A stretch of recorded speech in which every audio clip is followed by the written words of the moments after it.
اس دنیا کے اندر جتنے بھی لوگ آئے تمام کے تمام اپنی حصے کی زندگی گزارتے ہیں اور چلے جاتے ہیں، لیکن کچھ لوگ ایسے بھی اس روح زمین پہ آئے کہ جنہوں نے صرف اپنی زندگی کا حصہ یہاں پہ نہ گزارا، بلکہ انہوں نے ایسے ایسے کام کر دکھائے کہ صدیوں بعد بھی لوگ انہیں یاد کرتے ہیں، ان کا نام لیتے ہیں اور ان سے محبت کرتے ہیں، حالانکہ ان کو دیکھا نہیں ہوتا۔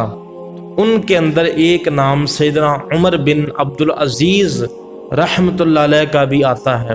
سیدنا عمر بن عبدالعزیز رحمۃ اللہ علیہ آپ 61 یا 63 ہجری کے اندر مدینہ المنورہ کے قبیلہ قریش کی شاخ بنو امیہ کے اندر آپ پیدا ہوئے۔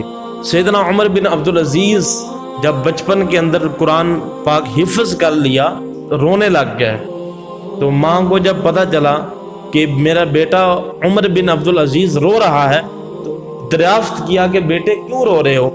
حضرت عمر بن عبدالعزیز رحمۃ اللہ علیہ اپنی اماں سے کہتے ہیں کہ اماں جان کہ مجھے موت یاد آ گئی ہے، میں اپنی موت کو یاد کر کے جو ہے وہ رو رہا ہوں۔ آپ کی ماں کی آنکھوں کے اندر بھی آنسو آ جاتے ہیں کہ یہ میرا رب کا کرم ہے کہ اللہ نے میرے اس چھوٹے سے ننھے سے بچے کے دل کے اندر بھی موت کا خوف جو ہے وہ ڈال دیا ہے۔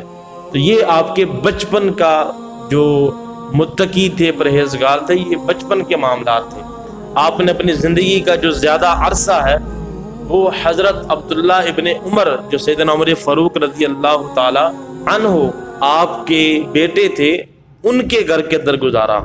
عبداللہ بن عمر رضی اللہ عنہ کے گھر کے اندر جاتے تھے تو حضرت عبداللہ بن عمر کو دیکھ کے کہتے تھے کہ اے امی جان میں نے بھی عبداللہ بن عمر جیسا بننا ہے۔ اللہ اکبر۔ اور یہ آپ کی خواہش تھی جو اللہ کی ذات نے پوری فرمائی، اور آپ نے وہی کردار ادا کیا، ان کی زندگی کو اپنی طرز زندگی بنا لیا۔